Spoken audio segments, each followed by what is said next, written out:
Welcome to the Success Pick and Mix podcast with me, Nikki Raby. I began this podcast in 2018 and I've produced over 400 episodes with an emphasis on dreaming and doing.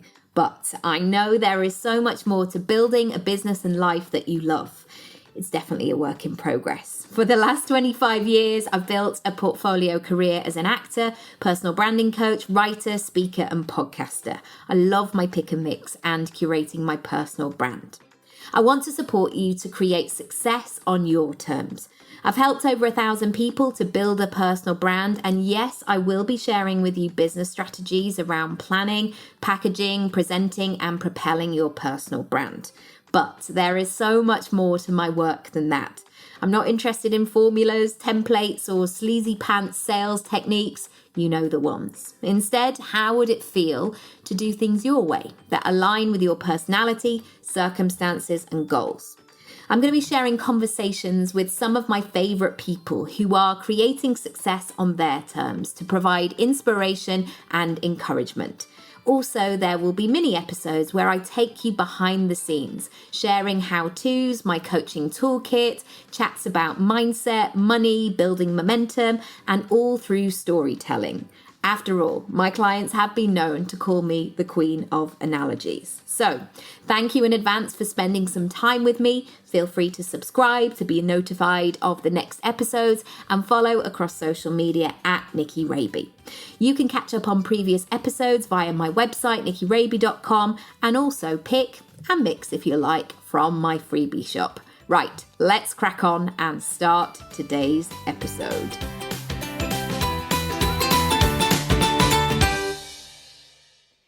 Hello, it's Nikki. How are you doing? I hope you're having a good day wherever you are, wherever you're listening. You are so welcome. Thank you for being with me. I'm really excited to have you. Okay, we're chatting more about money. And today I want to reassure you of the fact that people are buying all of the time, everywhere, all the time, big amounts, small amounts, spending, 24 hours per day, 7 days a week, 365 days of the year. And even though sometimes on like the 23rd of December, my mum would declare in our house like, right, that's it, no more spending, that's it, I'm done. Christmas is done. Okay, I'm going to put my feet up, I'm going to relax. And of course, this was all before internet shopping and online shopping. And it still makes me smile because even though you think a lot of people have done that moment of that's it, I'm done, I'm not spending any more money. Do I get sales? Do I get inquiries on Christmas Day night? Yes, I do. Yes, I do. People buy my courses, even though you think, well, aren't they spending time with their family? Or it's Christmas. Why are they on their computer? Why are they thinking about coaching? But I know this about my client and my customer. And maybe I know this about you, that sometimes you just need what you need in that moment. And there have been moments where I've spent weird money at weird times. I know certainly when my kids were newborns, there would be that moment where, oh my goodness, it just takes me back every single time. And when I see a parent and a tiny baby, it takes me back so much, where I would buy stuff in the middle of the night at 10 to 3, something that I think I bought I can't even remember what they're called, some kind of bird or something that stuck on the end of the cot. And I spent money. I spent money on these silly, daft things that I'm sure they work for some people, but there were so many things that I bought and they just didn't work for us. And actually, once I figured out that my son just liked to sleep on me in the bed, right next to me, under my arm, safely, of course, safely, then I just did that. We just did that. He was just in the bed. Great. Happy days. And then I just was looking around our bedroom thinking, why have I bought all this shite then? Actually, all he wanted was a cozy cuddle. But I want to reassure you, and I want to keep you in the game, because this is what our minds might be playing tricks on. And you may have a story similar to this or a different one, but it might have the same kind of messaging. People aren't buying. People aren't buying right now. Or people will start buying when the kids go back to school, or the new year, or when the pandemic's over, or when things will feel a bit normal again. All of the things, when it's sunny, when it's not sunny, when it's cozy for winter, all of the things. And I have had this conversation with myself, and I very quickly noticed that the only thing that I could control in that situation was me. I was the common denominator. And what I needed to work on, instead of second guessing when people would be buying, I needed to work on how I was going to sell, how I was going to be available, how I could deliver something really great to somebody whenever they needed it.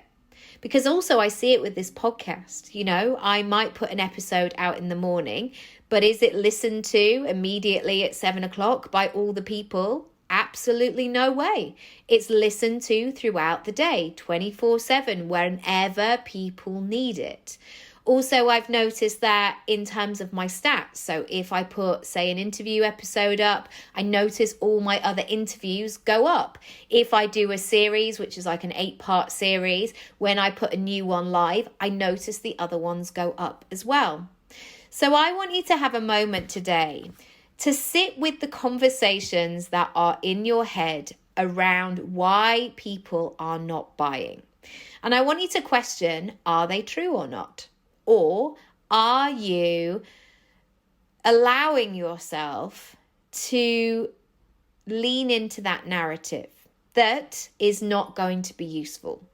And of course, there will be some people that will say, I'm not ready, or I'll do it next month, or all of these things. But there are so many people in the world. There are so many people spending money. Again, to reiterate, so many people spending money at every hour, at every time of day. I heard this from a YouTuber or an influencer. I'm not quite sure what she calls herself, maybe a business owner, but there we go.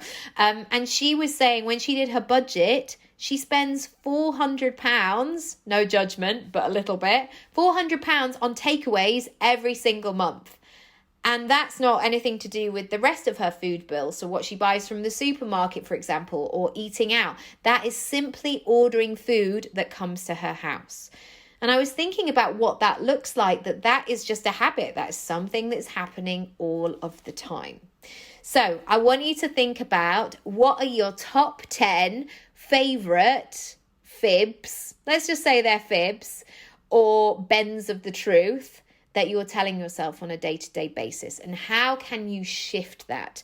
How can you shift into, I'm going to be ready for the person who needs what I have to offer right now.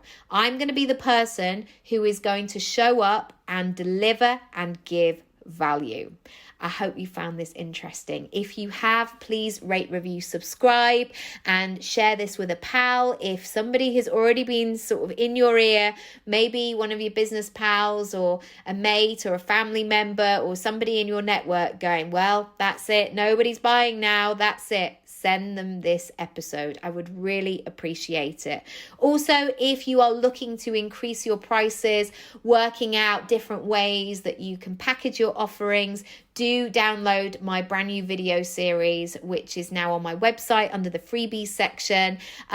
It's got about 5 or 6 videos, and I think you'll find them really useful. And again, if you are interested and you are ready to really shake up your prices, the packaging and pricing course is now live. You can buy it as a single course, so you can just access and do it in your own time, or you can add in a one-on-one session with me as well. And I would love to support you. That process, it just lights me up, because there's so many aha moments of like, I could just do this. Oh, and that question that somebody always asks me, I could do it as an online, I'm going to do that. Basically, there's a lot of that. There's a lot of mic drop moments. All right. Thank you so much for listening and for being with me once again. And I'll see you again very soon. Lots of love.